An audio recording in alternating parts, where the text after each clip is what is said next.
everyone, my name's Megan Brown and I'm an educator at the Bruce Museum. I'm excited today to bring to you our program Digital Bruce Beginning, a program for children 3 to 5 years old and their caregivers. Today's program theme is going to be all about butterflies.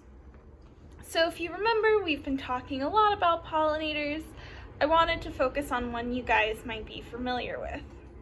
We'll explore butterflies through some things such as we've previously discussed, read a book, learn more about butterflies, and then do some imaginative play and hands-on activities that'll help you stretch your minds and your imaginations.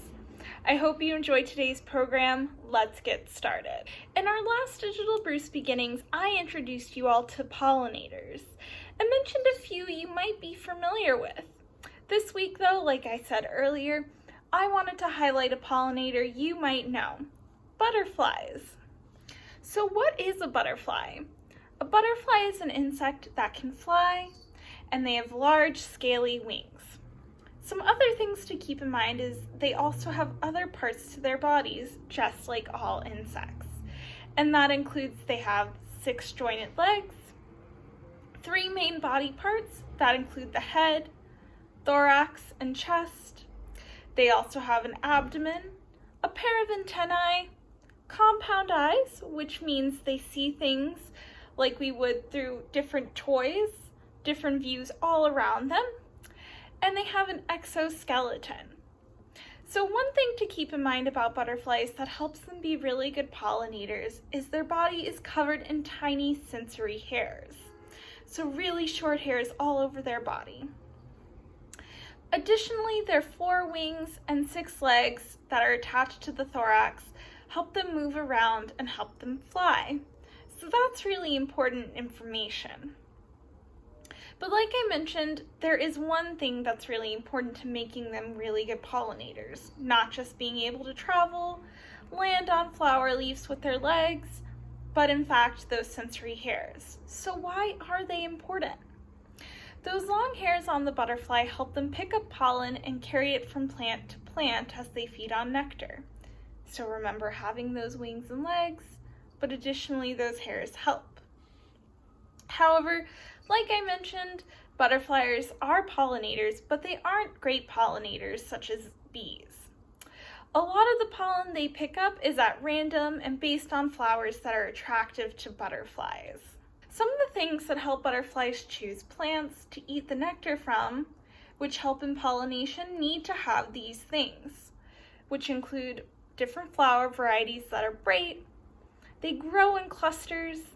These flowers stay open during the day, and they have a flat surface that serves as a landing pad for the butterfly to fly on for their guests. And additionally, one thing to keep in mind is beyond just flowers we plant, there are wildflowers. And if a wildflower has these features, or even just normal flowers, then a butterfly will be able to help pollinate it. One thing I want to mention too is that you can see a butterfly in your backyard. You can see butterflies almost anywhere, except Antarctica.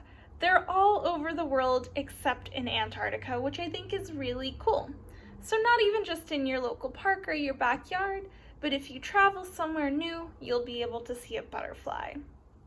And this is also really important because pollinators help grow 80% of the things we eat on Earth. So now that we've discussed a little bit about butterflies, I thought it would be nice to get you and your adult to spend some time learning about colorful pollinators. With the help of your adult, learn about butterflies that are local to you. What flowers and plants do they help pollinate? Have you seen butterflies in real life before? Pause this video and discuss with your adult some of these things about butterflies. I will see you back here in just a minute.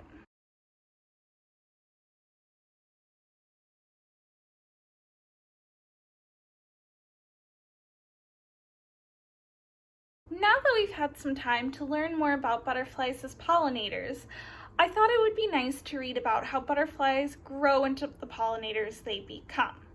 So today we're going to read The Very Hungry Caterpillar by Earl Carle.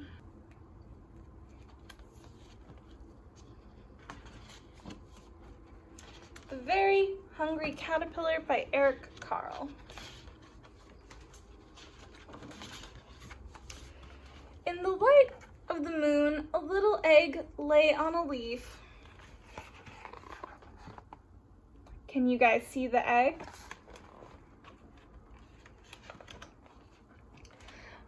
One Sunday morning, the warm sun came up, and pop, out of the egg came a tiny and very hungry caterpillar. Do you guys see the caterpillar? He started to look for food, and on Monday he ate through one apple, but he was still hungry.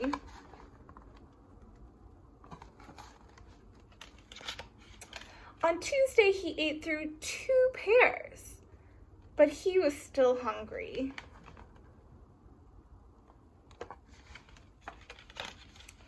On Wednesday, he ate through 3 plums, but he was still hungry. I wonder how much the caterpillar is going to eat. On Thursday, he ate through 4 strawberries, but he was still hungry.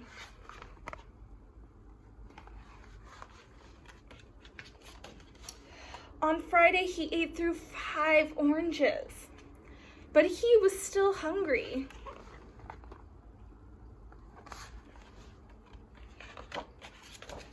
On Saturday, he ate through 1 piece of chocolate cake, 1 ice cream cone, 1 pickle, 1 slice of Swiss cheese, 1 slice of salami, 1 lollipop, 1 piece of cherry pie, 1 sausage, 1 cupcake, and a slice of watermelon. That night he had a stomach ache. Are any of these your favorite snacks? The next day was Sunday again. The caterpillar ate through 1 nice green leaf, and after that he felt much better. What do you guys think is going to happen to our caterpillar? Now he wasn't hungry anymore, and he wasn't a little caterpillar anymore. He was a big, fat caterpillar.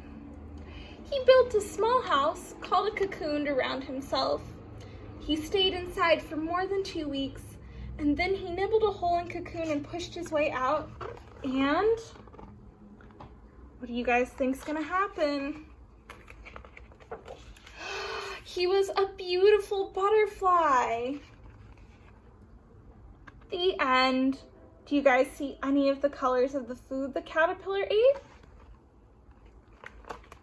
Wow, what a fun book. Did you guys learn anything new about a butterfly and how they grow into becoming butterflies? Pause this video, discuss with your adult any of the new features you learned about butterflies in this book. I'll see you back here in just a minute.